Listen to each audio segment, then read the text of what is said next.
আমরা মোট 11টি দোকানে 11টি মামলায় মোট 35,000 টাকা অর্থদণ্ড করেছি। তো কথা যেটা বলতেছি অতটুকুর উত্তর দেন, পরিষ্কার। যেমনটা আপনারা জানেন যে র্যাবের মোবাইল কোর্টের অভিযান এটা নিয়মিতভাবে পরিচালিত হয়ে আসছে। আমরা সাধারণত দ্রব্যমূল্যের ঊর্ধ্বগতি এবং ভেজাল দ্রব্য নিয়ন্ত্রণে প্রতিনিয়ত কাজ করে যাচ্ছি সারা বাংলাদেশব্যাপী।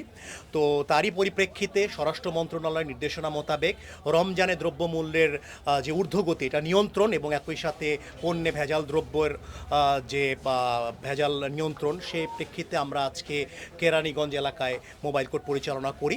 মোবাইল কোর্ট পরিচালনাকালে আমরা ভোক্তা অধিকার সংরক্ষণ আইন 2009-এর বিভিন্ন ধারা মোতাবেক আমরা 11টি মামলায় মোট 35,000 টাকা অর্থদণ্ড করি এবং অর্থদণ্ড আদায় করা হয়েছে। মূলত আজকের অভিযানটা আমাদের সতর্কতামূলক অভিযান। আমরা আজকে তাদেরকে কথা বলেছি, তাদের সাথে সতর্ক করার চেষ্টা করেছি যাতে তারা আসলে ভোক্তার কোনো অধিকারটা যাতে ক্ষুণ্ণ না হয় সেটা সবসময় তারা সুনিশ্চিত করেন। পরবর্তীতেও যদি তারা এই ধরনের অপরাধের পুনরাবৃত্তি ঘটান তাহলে আমরা আরও কঠোর পদক্ষেপে যাওয়ার পরিকল্পনা করেছি। যাই হোক, কালকে থেকে এখানে দাম আপনার সব